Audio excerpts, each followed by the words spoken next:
ओम श्री गणेशाय नमः।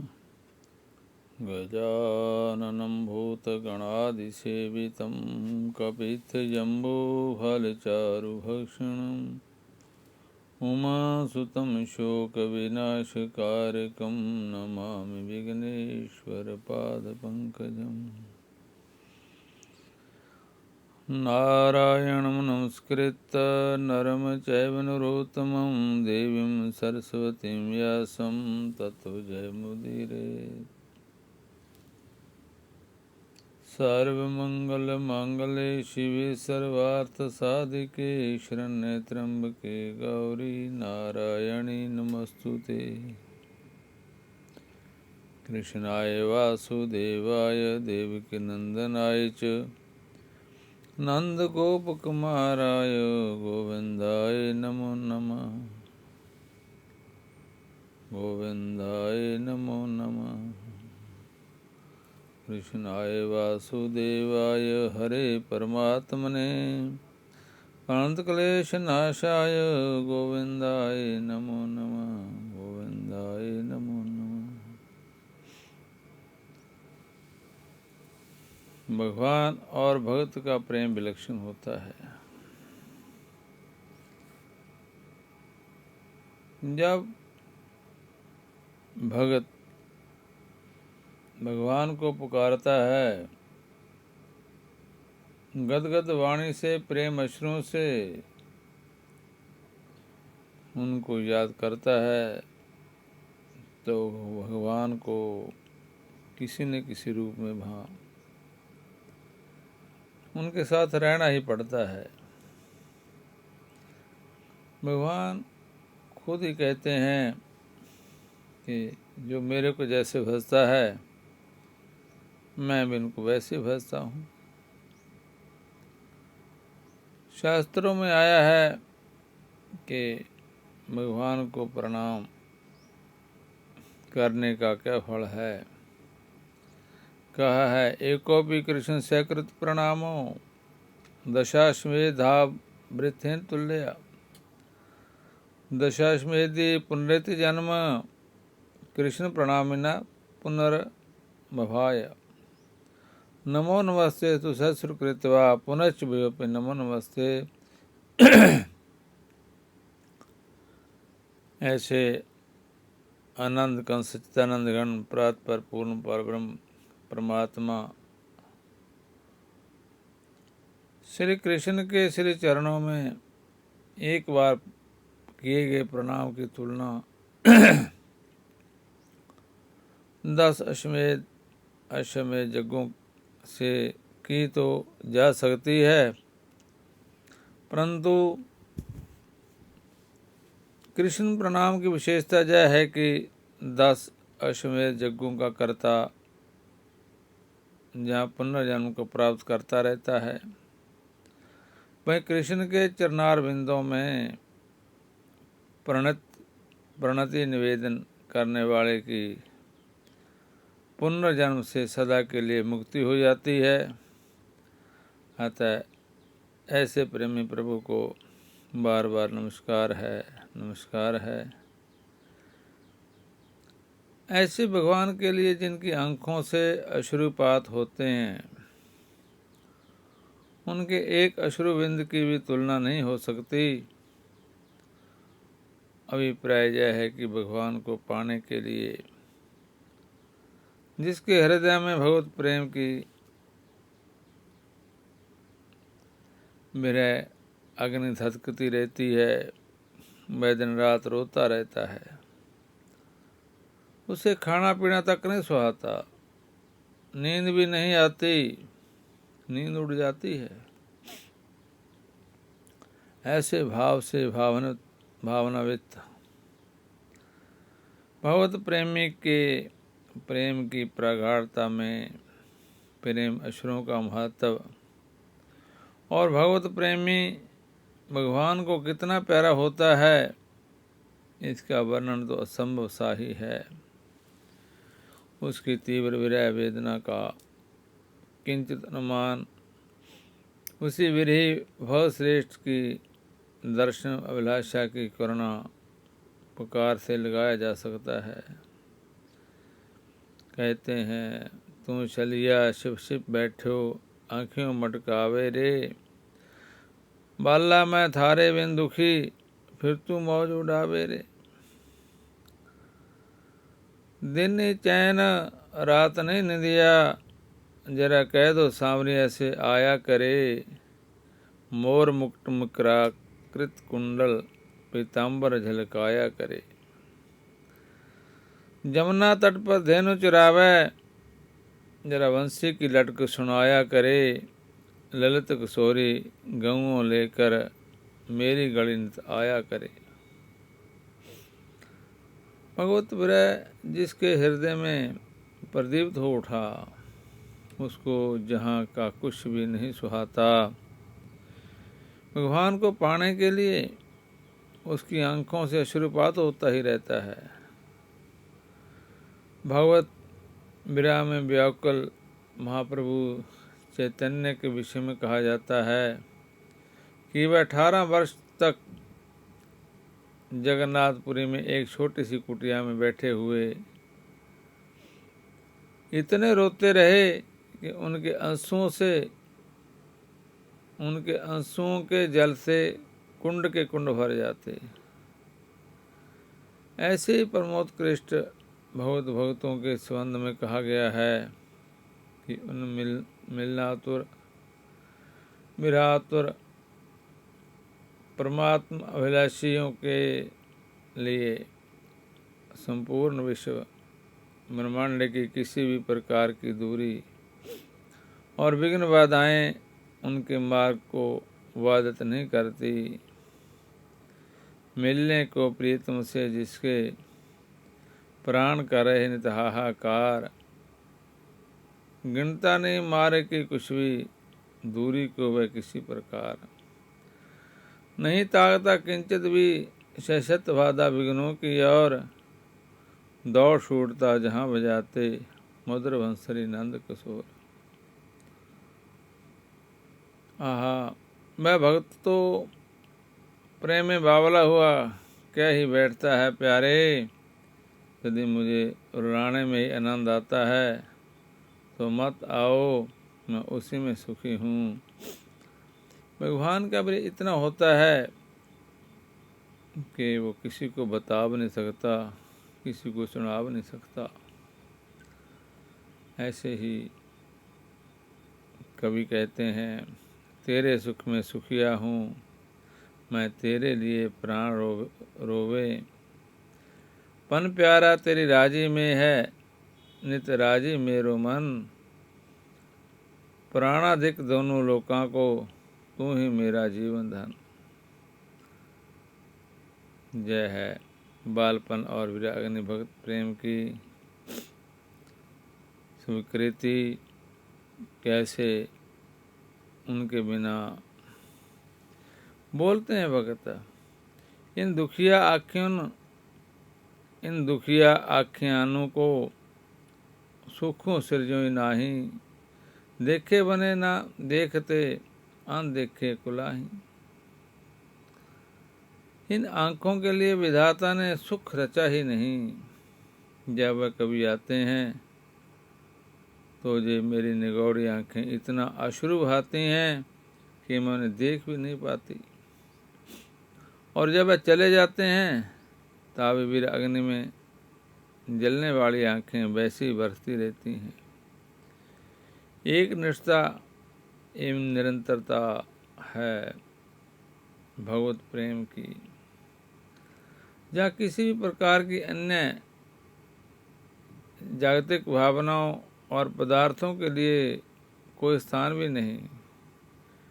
क्योंकि जैसे ज्ञान अथवा अज्ञान या प्रकाश अथवा अंधकार का एक ही स्थान पर एक समय में होना संभव नहीं, वैसे ही भगवत प्रेमी भी कहलाता हो और जगत भी सुहाता हो, यह द्वय संभव ही नहीं। संतों ने कहा है प्रेम गली अति सांकरी, तामे दो न समाही। इसी द्वैत की विरागनी को व्यक्त करता हुआ भगवत प्रेमी अपने प्रीतम से कहता है, तरसा तरसा कर जी लेव तो भी तेने नहीं छोड़ूं, आंखों ने दूसर माने तेरे ही मैं जो जोड़ूं। यदि प्यारे मेरे वियोग में मिलता है तुझे आराम, कभी नहीं मिलने का मैं वर्त लूँगा मेरे प्राण आराम। ऐसे व्याकुल व्यथित हृदय निष्कपट भक्तों के लिए भगवान भला निष्ठुर कैसे हो सकते हैं।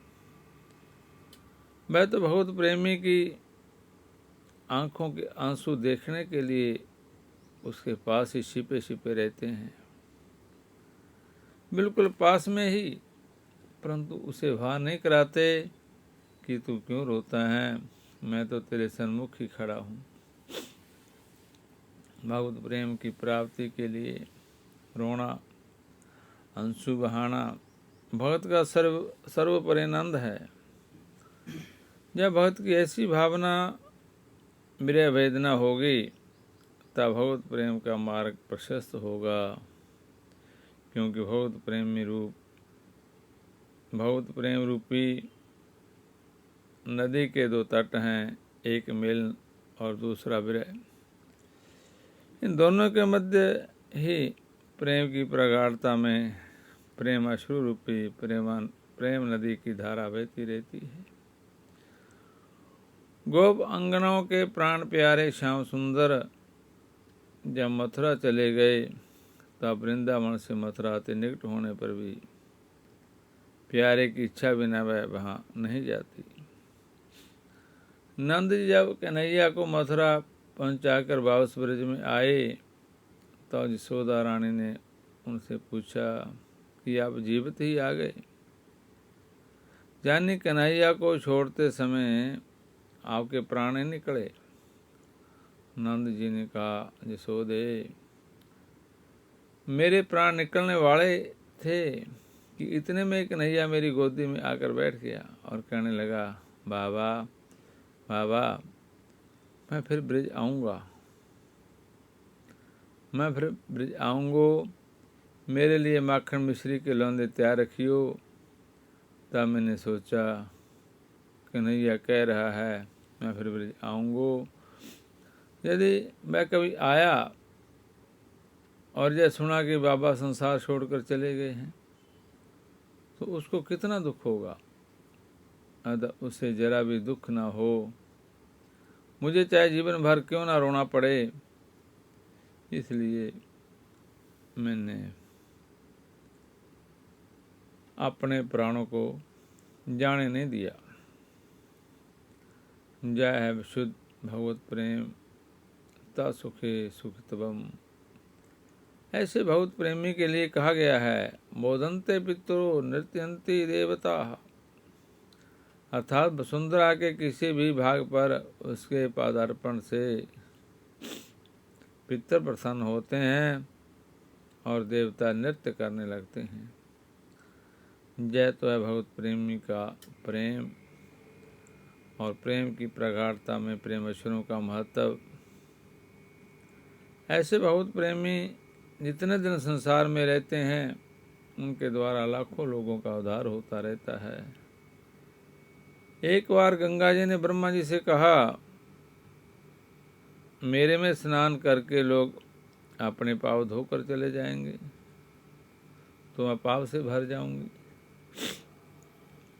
ब्रह्मा जी बोले, जब एक भगवत प्रेमी तुम्हारे में स्नान करने आएगा तब वह तुम्हारे सब पापों को धो डालेगा।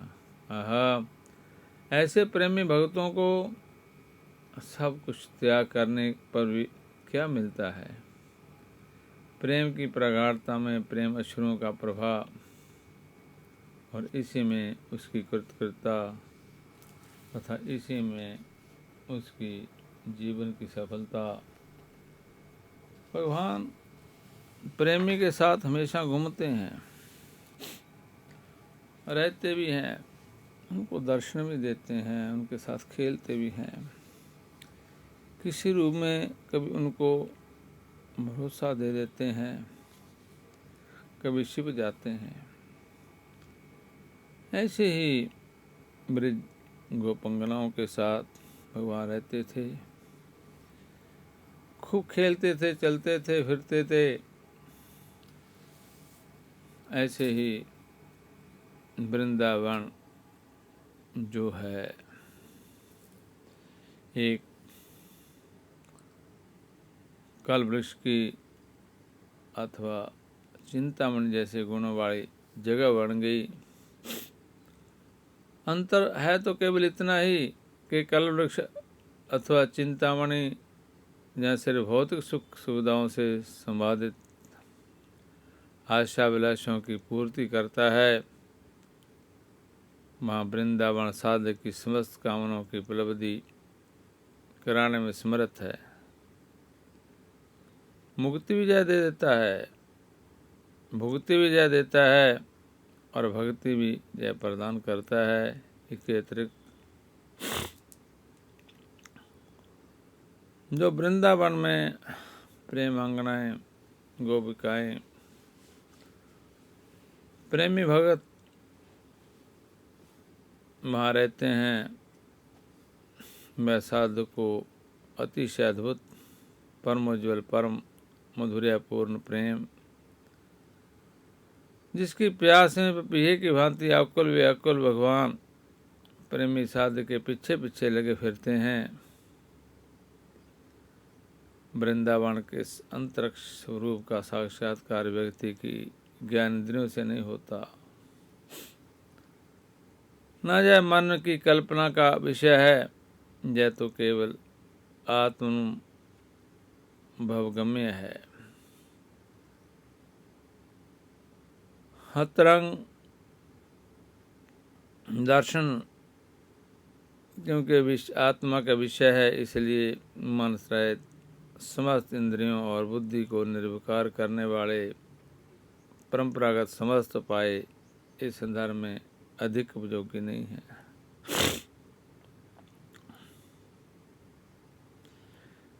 केवल विशुद्ध अनुराग की आवश्यकता है।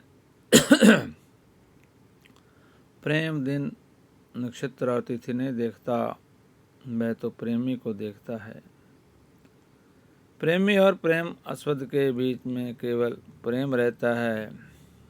प्रेम के अतिरिक्त और जितनी भी चीज़ें हैं वह लोक अथवा वेद की दृष्टि में शुभ अथवा अशुभ हो सकती हैं, परंतु प्रेमी भक्त के क्षेत्र में तो वह सब अंतराय ही हैं।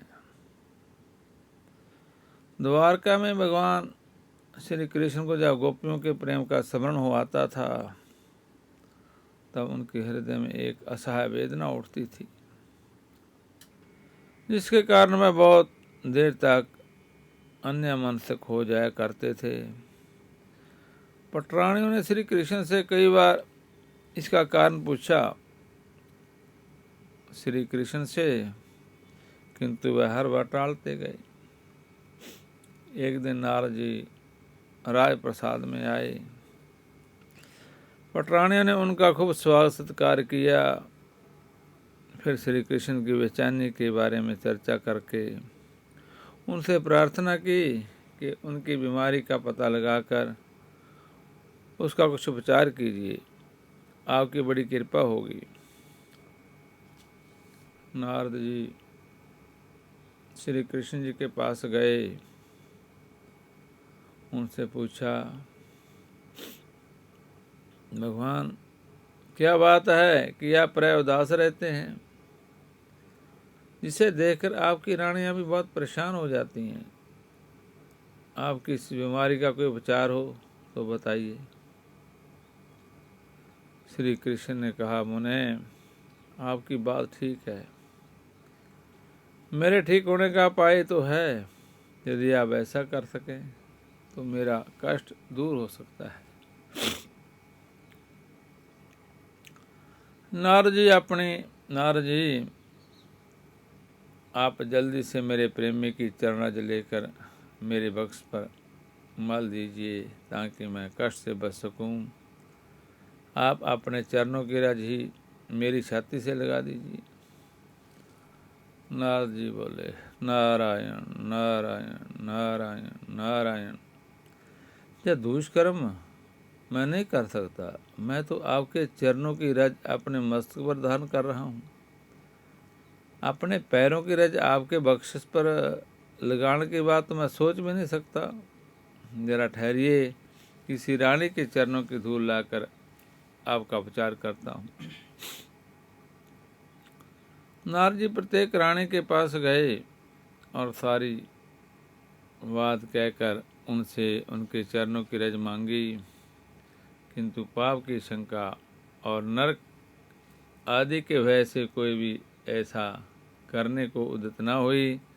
सबने एक दूसरे पर टालने की नीति अपना ली। नारद जी खिन्न मन से श्री कृष्ण के पास लौट आए और बोले, अपना ऐसा प्रेमी भी बताइए प्रभु, जो आपके उपचार हेतु अपने चरणों की रज देने को राजी हो जाए। जहाँ द्वारका में तो कोई ऐसा करने को तैयार ही नहीं है।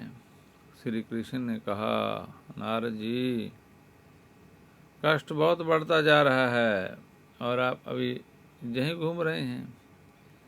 इधर कोई तैयार नहीं है तो आप तुरंत वृंदावन चले जाइए। वहाँ मेरी प्रेम का गोपांगनाएं जमुना तट पर मेरी लीलाओं का अनुकरण करके अपनी प्रिय व्यथा का अपनोदन कर रही होंगी। मैं आपको अपने चरणों की रज जरूर दे देंगे, आप जल्दी करें।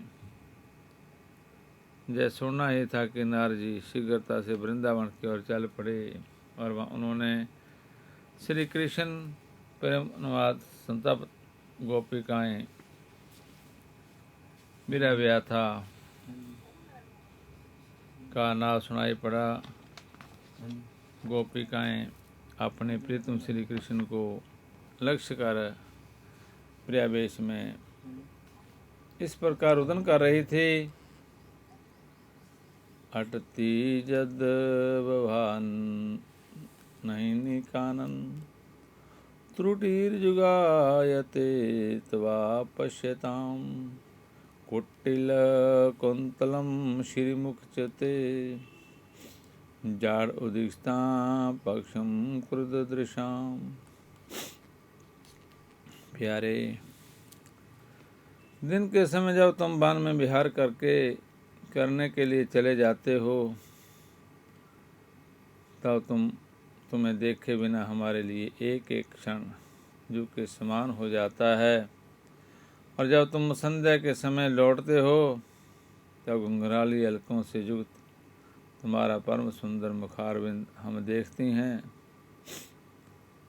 उस समय पलकों का गिरना हमारे लिए भार हो जाता है तथा ऐसे जान पड़ता है कि नेत्रों की पलकों को बनाने वाला विधाता मूर्ख है।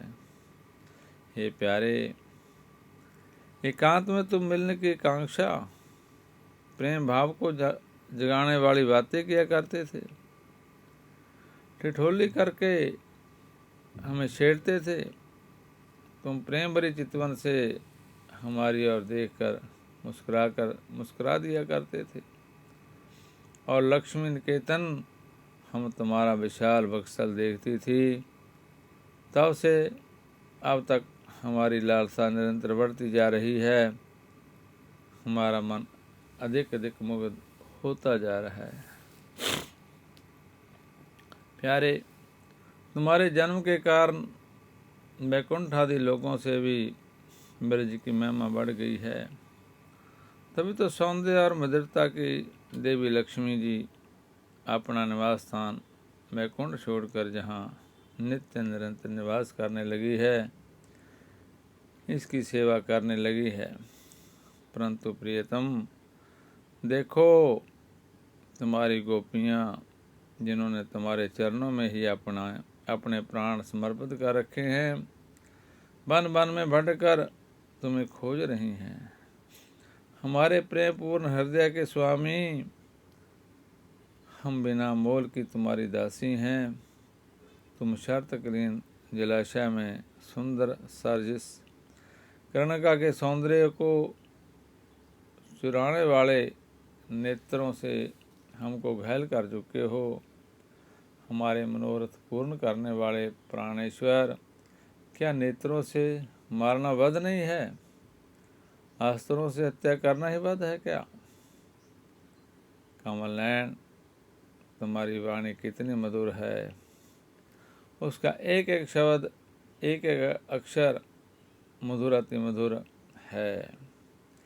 तुम्हारी उस वाणी का रसवादन करके तुम्हारी आज्ञाकारिणी दासी गोपियाँ मोहित हो रही हैं। हे प्यारे, एक दिन मैं था जब तुम्हारी प्रेम भरी हंसी और चितवन तथा तुम्हारी तरह तरह की क्रीड़ाओं का ध्यान करके हम आनंद में मगन हो जाया करती थी। उनका ध्यान भी परम मंगलदायक है। और उसके बाद तुम मिले, तुमने एकांत में हृदय स्पर्शी ठिठोलियाँ की, प्रेम की बातें कहीं। हमारे कपटी मित्र अब ऐसा बातें याद आकर हमारे मन को क्षुब्ध किए देती हैं। नारद जी वृंदावन के जमुना तट पर श्री कृष्ण लीला अनुकरणों में दचित गोपियों की ऐसी दशा देखकर आश्चर्यचकित हो गए और उनके समीप जाकर बोले, देवियों, तुम्हारे प्रीतम श्री कृष्ण कष्ट में हैं। यदि कोई प्रेमी अपने चरणों की रज उनकी छाती पर लगाने को दे दे तो उनका कष्ट दूर हो। इतना सुनना था कि गोपिकाओं ने अपने अपने चरणों की रज के ढेर लगा दिए। वह कहने लगी, जितने चाहिए उतने तुरंत ले जाओ और जल्दी से हमारे प्राण प्यारे का कष्ट दूर करो। नारद जी उनके और आश्चर्यचकित दृष्टि से देखते हुए कहने लगे, देवियों, श्री कृष्ण साक्षात भगवान हैं। वह अखिल ब्रह्मांड नायक हैं, सबके स्वामी हैं। अपने चरणों की धूल उनके वक्षस्थल पर लगाने की अनुमति देकर क्या तुम पाप की भागी नहीं बनोगे? कुछ सोच समझ लो, फिर अपने चरणों की रज देना। गोपियाँ आवेश में बोली, हमें पाप लगे तो लगा करे, उसका दुष्परिणाम भोगने को हम तैयार हैं। हम भले ही घोर नरक में गिरें, भले ही घोर यंत्रणा सहें, पर हमारे प्रिय श्री कृष्ण प्रसन्न रहें, इसी में हमारी प्रसन्नता है। हमें आपके ज्ञान ध्यान की बातें समझ में नहीं आती। हम तो प्रेम के उस मधुर आस्वादन को ही जानती हैं, जिसकी एक चितवन से कोटि नरकों की यंत्रणाएं अद्भुत अनासिंधु बनकर थिरकने लगती हैं। नारद जी की आंखें तरल हो गई, प्रेम अश्रु गिरने लगे, प्रेम धारा बह रही थी। प्रेम की ऐसी उज्ज्वलता जिसमें न पुण्य का भय है, न पाप की आशंका, न नर की विषमता का डर, न स्वर्ग का लालच, न सुख की कामना है, न दुख का दर्द। नारद जी आगे बढ़कर गोपियों की चरण धूलि से पहले अपनी जटाओं को दूसरित किया। नारद जी ने पहले अपनी जटाओं को धूसरित किया और फिर पावन राज्य की पोटली लेकर वह द्वारका की ओर चल दिए। ऐसा गोपियों का प्रेम। नारद जी राजप्रसाद में जाकर राज निकालने के लिए पोटली खोलने लगे तो श्री कृष्ण ने अधीर होकर उस पोटली को उठा लिया और कभी उसे अपने वक्षस्थल पर, कभी सिर पर, तो कभी आंखों पर रखते हुए प्रेम वश निमग्न हो गए। पंखा झूलती हुई पटरानियां कौतूहलपूर्ण दृष्टि द्वारा नारद जी से पूछ रही थी कि बात क्या है, पर नारद जी मौन थे। कुछ बोला नहीं जा रहा था, कुछ बता नहीं सकते थे। चलते चलते उन्होंने केवल इतना ही कहा है कि हम सब प्रभु को सुख पहुँचाने की कोशिश तो करते हैं, किंतु हमारा भाव गोपियों के सामने अति तुच्छ है। सचमुच गोपियों का प्रेम ही प्रेम कहलाने योग्य है। आज मैंने प्रेम का अद्भुत स्वरूप देखा है, जो अपने सुख के बारे में रत्ती भर भी न सोचकर केवल प्रेमास्पद के सुख की चिंता में ही सतत अचिंतनीय आनंद रस की सृष्टि करता रहता है। श्याम सुंदर उसी प्रेम अमृत रस के स्वरूप हैं। ये ही रस की खान हैं। गोपिकाएं इस रस की माँ सिंधु हैं। कृष्ण नित्य निरंतर वृंदावन की वीथियों में, जहाँ के कुंज निकुंजों में जमुना तट पर वेणु बजाते रहते हैं और गायें चराते अपने रसिक भक्तों को कृतार्थ करते रहते हैं। ऐसे प्रेम आस्वाद गोपियाँ भगवान की लीलाओं का गान करते करते भगवान के साथ खूब आनंद मना रही थी। भगवान उनके साथ रहते थे और उन्होंने भगवान को अपना बना लिया था। आपने यह लोकोक्ति सुनी होगी, अपना काना क्रूप लड़का भी माँ को सुंदर लगता है। ऐसे ही गोपिकाओं को भगवान इतने सुंदर लगते थे कि एक विद्वान ने अपने प्रवचन में कहा, चंद्रमा सबको अच्छा लगता है, सबको सुंदर और सुखद लगता है, किंतु कोई चंद्रमा से प्रेम नहीं करता, क्योंकि कोई चंद्रमा को अपना अनुभव नहीं कर पाता। इसका अर्थ हुआ कि प्रेम के लिए अपन तब होना आवश्यक है। प्यार के लिए सौंदर्य सद्गुण होना उतना आवश्यक नहीं है। प्रतिवर्षी प्राय विश्व सुंदरी का चुनाव होता है। आप भले ही उनमें किसी को देखते हो ना, किंतु चित्र तो देखने को मिल जाते हैं। वासनात्मक उत्तेजना की बात छोड़ दी जाए तो क्या कभी इनमें कोई आपको अपनी पुत्री या बहन के समान प्रिय लगी? यह बात गुणों के संबंध में भी है। प्रेम की परिभाषा करते हुए देवऋषि नारद जी ने अपने भक्ति दर्शन में कहा है, गुण रहतम कामना रहतम प्रतिक्षण वर्धमानम। सौंदर्य और गुण आवश्यक भले ना हो, ये प्रेम की अभिवृद्धि में सहायक होते हैं, ठीक बात, किंतु कब? जब उसमें अपन तब हो। आपके शत्रुओं में या शत्रु के सहायक में सौंदर्य या गुण हो तो प्रेम बढ़ाएंगे या वितृष्णा ईर्ष्या ही उत्पन्न करेंगे। यह सब ना भी कहा जाए तो कुछ हानि नहीं, क्योंकि परम सौंदर्य कराशी निखिल सद्गुण धाम के नहाई से अधिक सुंदर अधिक गुणवान तो त्रिभुवन में कोई नहीं हुआ, ना होगा, ना होना संभव है। इस सौंदर्य सौकमार्य माँ सिंधु के शिखर का प्रसाद ही सृष्टि में सौंदर्य बनकर फैला है।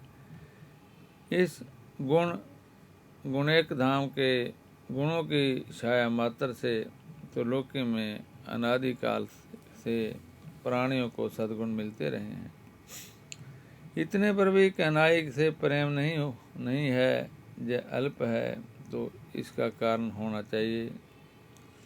कारण केवल यह है कि इस नंद तन्य से अपन तब नहीं है, यह शीतल है, यह अल्प है। अपन तब सहज भी होता है और स्थापित भी किया जाता है। इसमें सहज अपन तब सुदृढ़ होता है, कदाचित भी कभी किसी में सहज अपन तब के प्रति शिथिल दिखता है।